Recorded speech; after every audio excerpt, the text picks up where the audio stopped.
Welcome back to the King's Corner Sports Podcast. I'm your host, Christian King, and on today's episode, we're doing the AFC West Division grades for their offseason, and I cannot wait to get into it. However, before we get started, please hit that like button, please hit that subscribe button, and if you love what you're seeing, also hit that notification button so you can be known when I create my content and when you can go watch it. But let's get into this division, which I am ecstatic to talk about. This is one of the most historic franchises, and not just football, all of sports.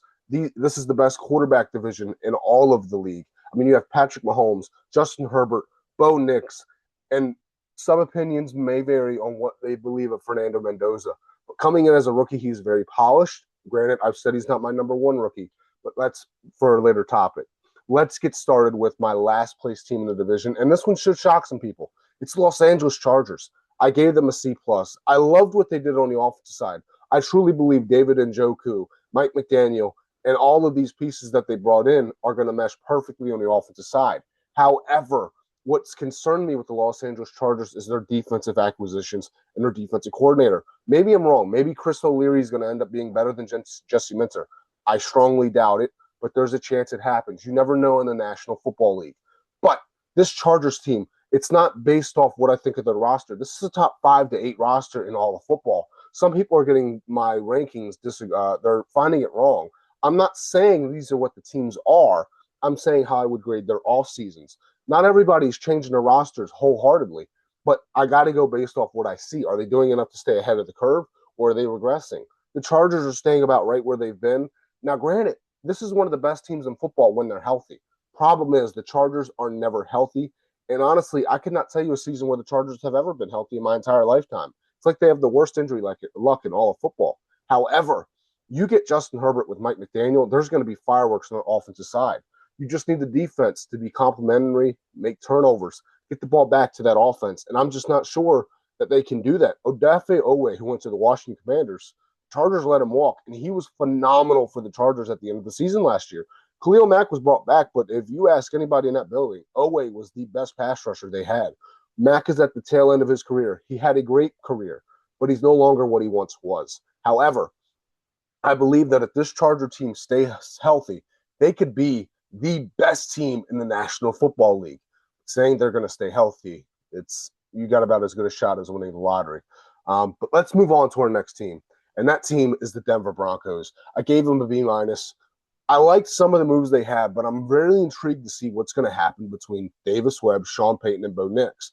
It's just weird to me to think Sean Payton's a head coach of a football team, and they're not calling plays. I love the acquisition of Jalen Waddle. I think that fits them perfectly. I'm just really curious to see what Davis Webb looks like as a first-time play caller. And Bo Nix is coming off an injury.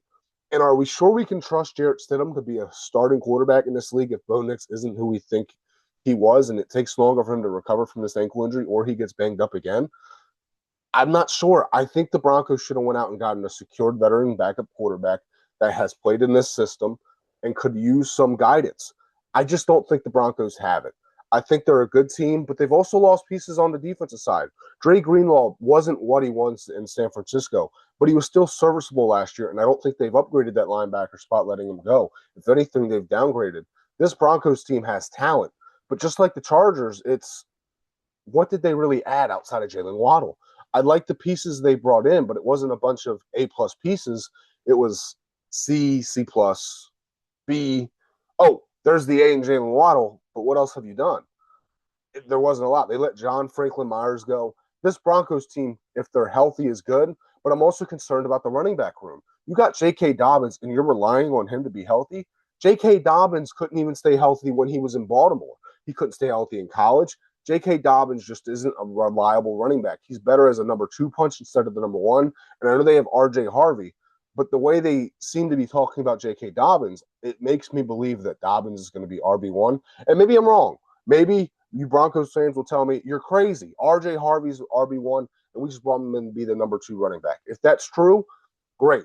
But I still don't know what I think of this offense. And who's the tight end? I believe Evan Ingram's there, but Evan Ingram has not been the same since that one magical year with Doug Peterson. But let's move on to our second-place team, the Kansas City Chiefs, who get a B. I loved a lot of what they've done this offseason, but my biggest gripe is the secondary. I know they moved up and drafted the corner out of LSU, but they let Trent McDuffie and Jalen Watson go to the Rams. I mean, they brought back L'Jarius Sneed, who hasn't been good since he was in Kansas City 3 or 4 years ago.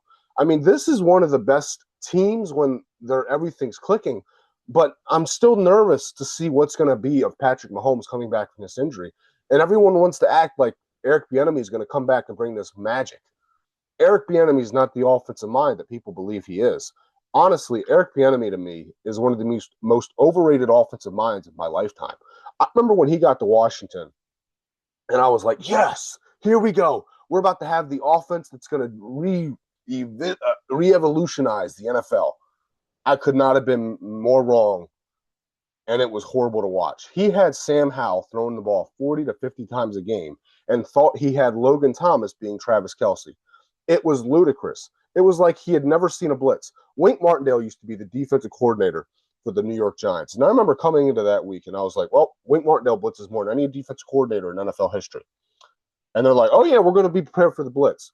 The game started, and you would have thought they've never seen a blitz in their life.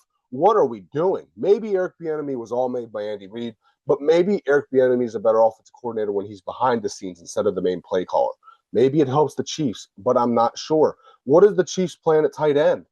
Travis Kelce didn't look like Travis Kelce last year, and he was in good shape last year. He's getting to the end of his career, and honestly, I personally thought he should have retired.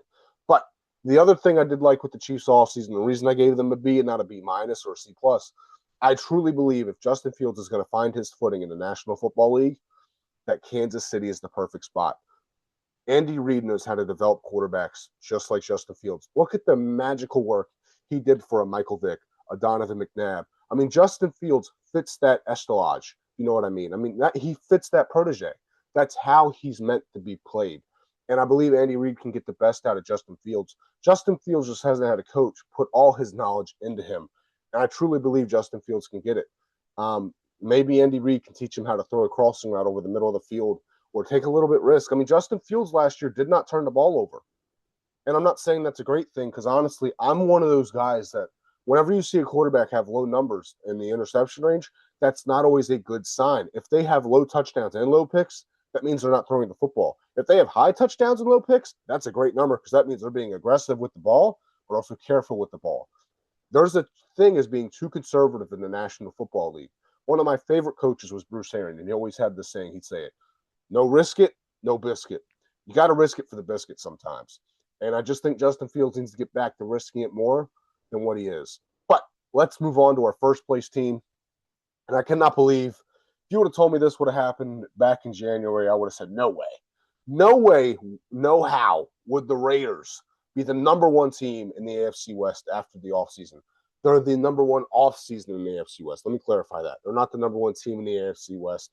I'll already give this. When I do my prediction rankings on the schedules, the Raiders will not be in the playoffs, nor will they be the division winners. However, I love the moves they made. Clint Kubiak, to me, I think has the potential to be a really good NFL head coach.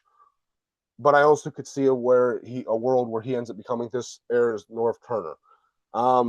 I loved what they did on the offensive side. I believe Fernando Mendoza and Kirk Cousins was like the perfect mentor-mentoree partnership in all of football. It's like one and the same, and Fernando Mendoza couldn't choose a better mentor to learn from. Their games are so similar. Fernando is a lot more athletic than what people think, and I think this system fits him perfectly. I think he's going to have to just make his little RPO reads every once in a while, hand that ball off to Ashton Genty and get going. But the two players that I cannot wait to watch this year are Ashton Genty because he's finally in a run scheme that fits him. That Chip Kelly spread offense is not meant for Ashton Genty. This offense is meant for Ashton Genty. This zone run scheme that Clint Kubiak runs, I cannot wait to watch it. Brock Bowers should be electric in this offense. But there's a receiver I want you guys to keep your eye on. Dante Thornton Jr., 6'5", 220 pounds, runs a 4.3, 4.40. This dude's a monster of a beast, and if he can just get his talent tapped into, the Raiders have themselves a special talent. His draft chart, has only ever been matched by two other guys in NFL history, and you might have heard of them, possibly. Randy Moss, Calvin Johnson. That's the type of talent you're working with. It just hasn't been tapped into. Maybe it never will. I mean, just because you have the look of it and the feel of it doesn't mean you have it. Maybe he doesn't have the work ethic to go along with it. But I truly believe this Raiders team has everything it needs to start to improve and finally get out of this clutter of what it's been the last 10 years. Excuse me. But this Raiders team, defensive-wise, I love the moves of adding a Nakobe Dean. I think Nakobe Dean actually has the potential to be a really good linebacker in this league. You just can just get the opportunities. At Philly, it just got a little too cluttered in the linebacker room. Zach Bond came in, and he was a flipping phenomenal linebacker. Then you had them draft Jihad Campbell, which they had to draft. I mean, he was one of the best linebackers coming out last year. But it was like, where is Nakobe Dean going to fit into? And he just seemed to get injured all the time.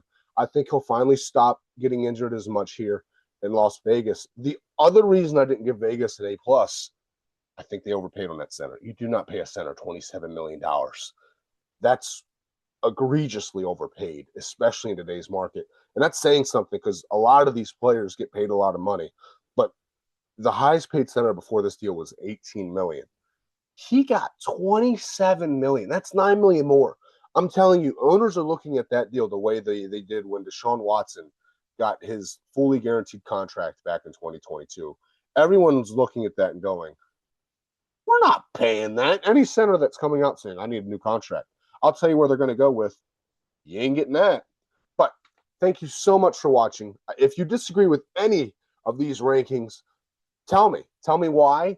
Tell me which ones are you disagreement with. Am I nonsensical? Did I make no sense? Do I even have anything right? Maybe I don't. Maybe I do. I believe I do. But thank you so much for watching. I'll see you guys tomorrow. And tomorrow's topic, you'll have to see. Thank you. Have a wonderful day.